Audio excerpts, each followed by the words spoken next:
So Brian, where are you getting all this lumber? Well, funny you should ask, because we ran into a logger slash miller. I guess that's what you call him, a guy who mills lumber. The logger is okay. So let me try this all over again because this is not sounding right.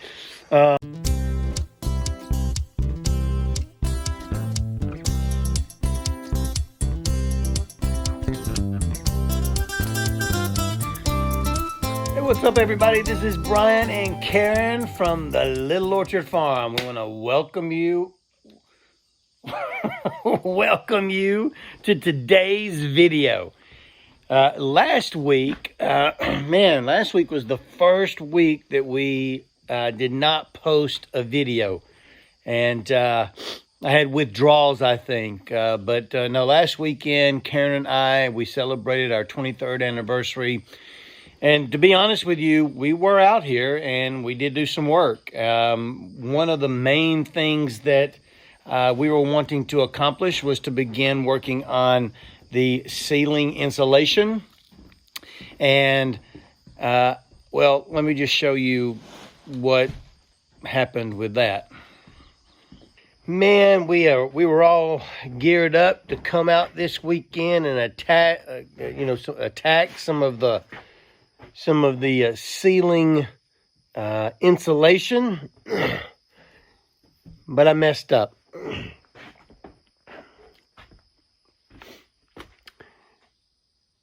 "24-inch wide insulation bats, 16-inch wide joists.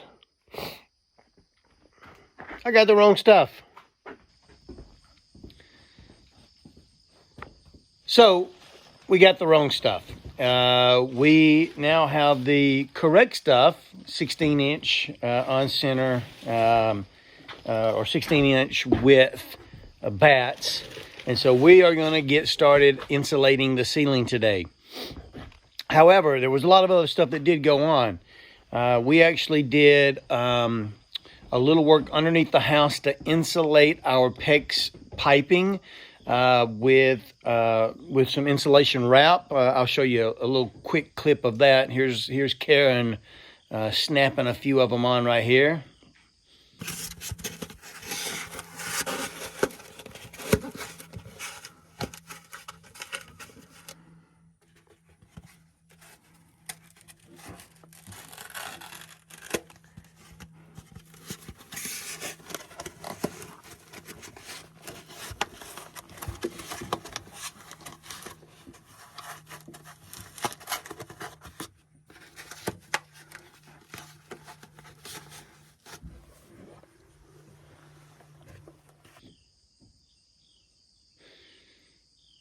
And we also tidied up a little bit on the remaining a couple of extra wall pieces or whatnot. I've still got to do a little work on the shower. Still kind of trying to figure that out a little bit, getting the right measurements and whatnot.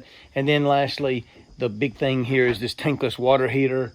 I've got it capped off at the top, but in reality, it really needs to come out of the wall down here somewhere and stub up. So I got to do that. No biggie.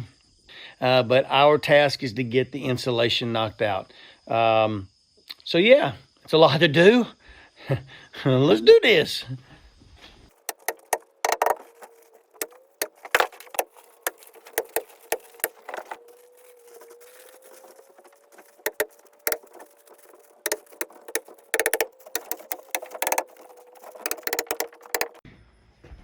All right, so we've been insulating for a little bit of the morning. We got all of the bedroom here done.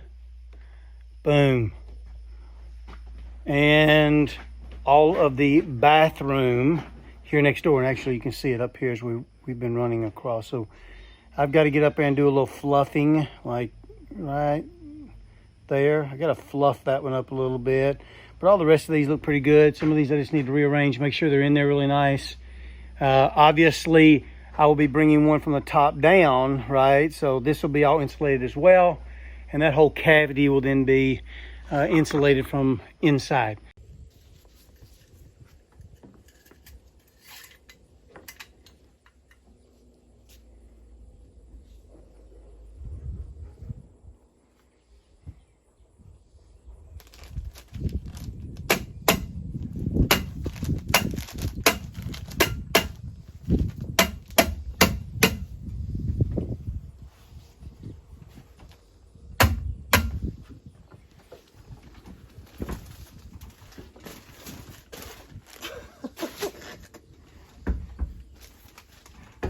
Wobbly board, wobbly board.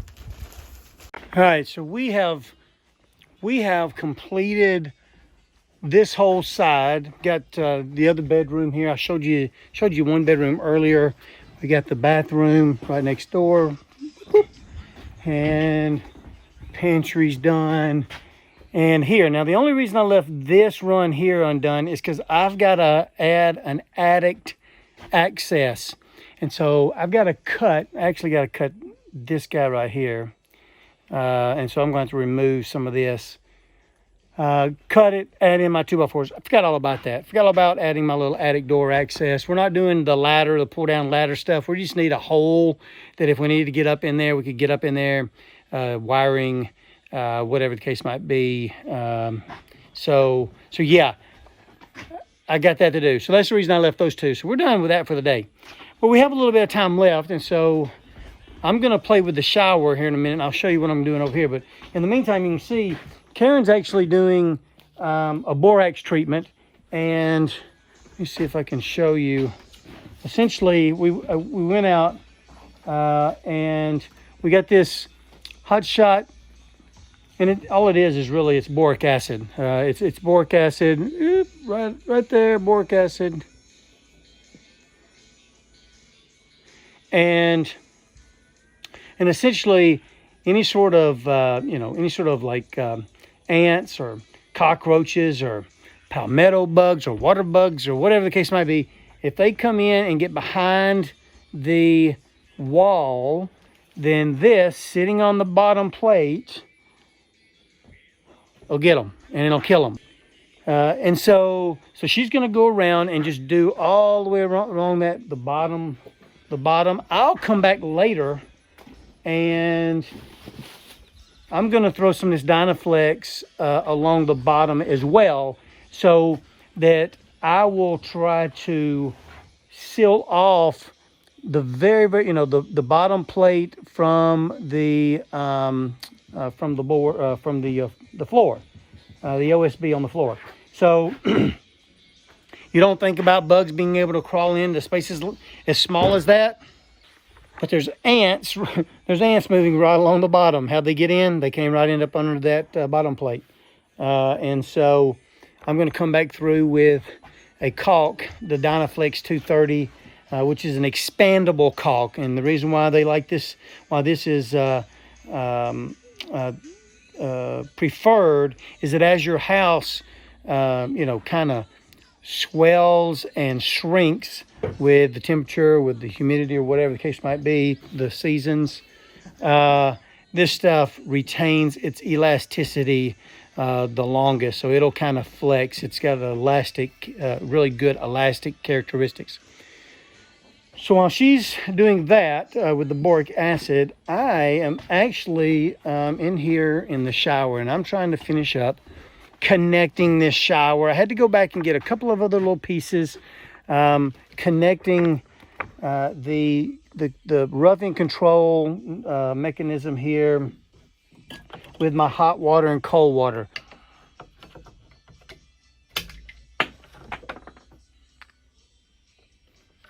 Perfect. And so what we're going to do is we're going to put this end on here. And this is a swivel end that even after I've clamped it, will continue to be able to turn and tighten onto there.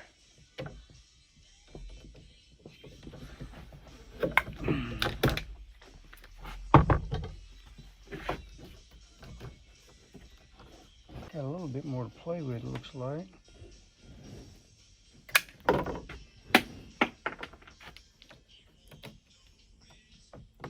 And so what we're going to do, we're going to put this on that one, and hopefully we'll be set.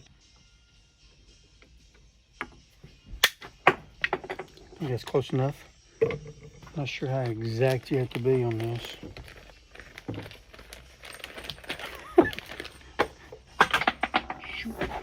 Oh! Dang it.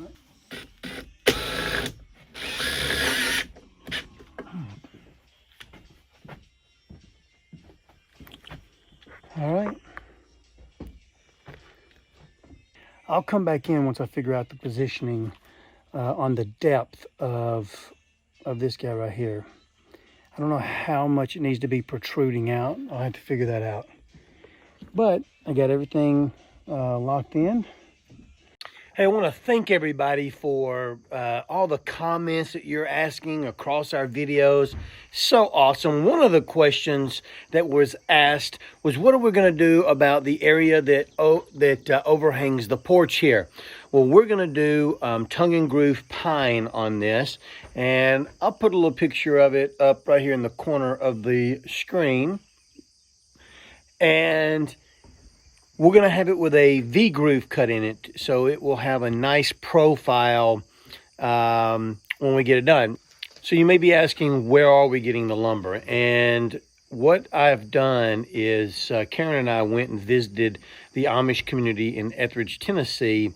We negotiated with Pete, Amish Pete, for the full load of lumber that we would need to do almost our entire cabin. The only piece of lumber that we did not negotiate with him in terms of finished wood is the flooring. And so the shiplap, we've got one full wall here in the middle of the cabin, the big long wall that's adjacent to that's a parallel running this way right here. This will all be shiplap. Now the ends and even the roof up here will all be sheetrock, okay?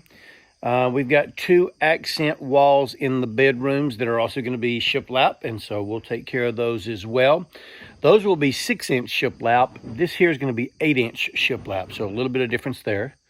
Then we've got the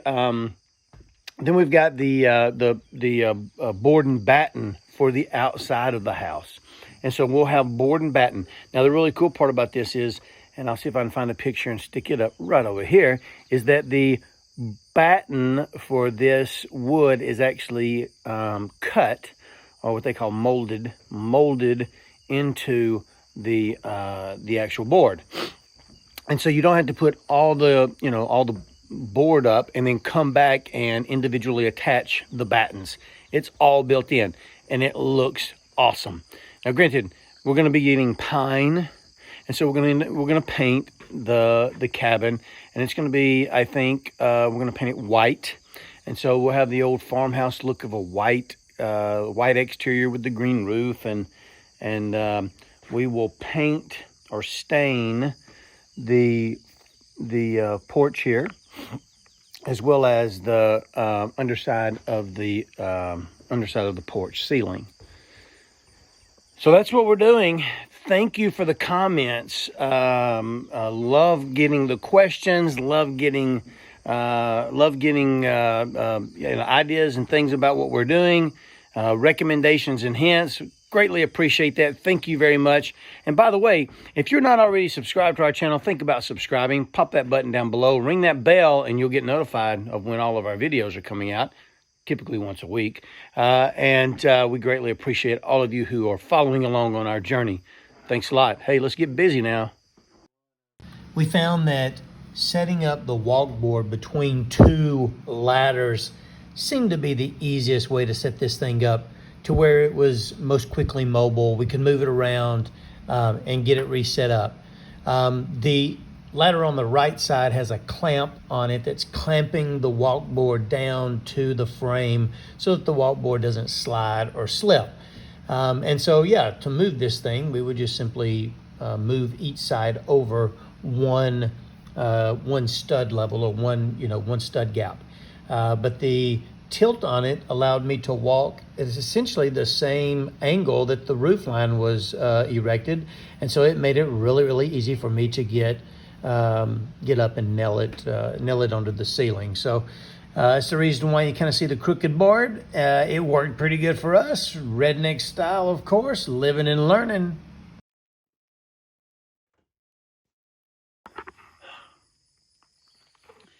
So one of the other things that Karen and I are doing as we go along, as we reach the areas where we have overhead lighting, we got a fan, we'll have smoke detectors over here. Any place that we have an electrical component, we've got to take a measurement on where that is. Only way I know to do it is, take a shot off of each wall, kind of triangulate where that's going to be. Since we don't have architectural drawings that give the exact location, on the drawing, we've kind of got to do this on the fly. So all we're doing is we're taking measurements, and Karen is marking the locations of those on a not to scale drawing, but the measurements will be. So when the sheetrock guy puts on the sheetrock, he should be able to pull. We'll clean the map up and all that good stuff, make it look pretty, and then he should be able to pull those measurements from the different areas. We ought to be able then to essentially worm our way up through the insulation, because as you can see up there, that insulation is thick, and so we'll have to push our fingers up through the insulation, or cut, use some sort of a knife or whatever to get up through there, find the wire, and then pull it back down through the hole, mount our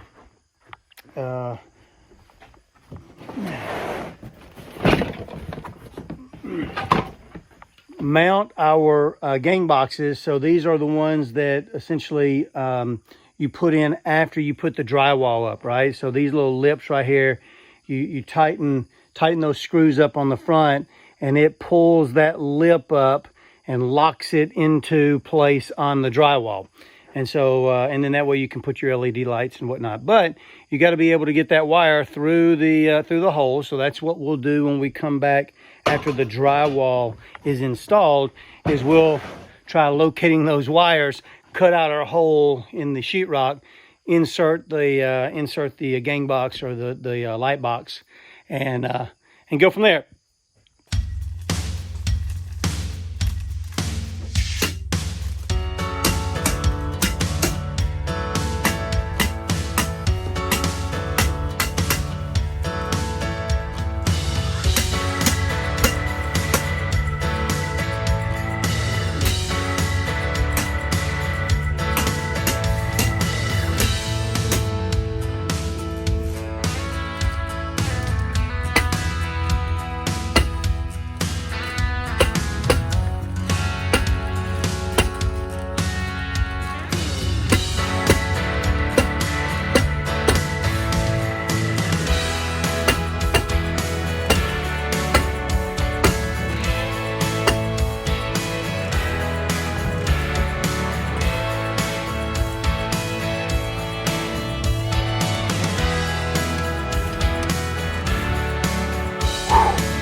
All right, so we have wrapped up all but this little area right down through here. That one little streak is the only thing left. We have knocked out all of the rest of this area here. We did all of this today.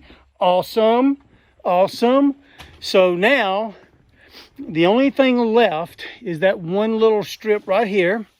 And I've got to do a couple of little things, taking care of the tankless hot water heater situation. I got to get my electrician in here, let him do a little cleaning up before I throw the insulation to that bad boy. But all in all, we are ready for the next steps, which are the shiplap and sheetrock.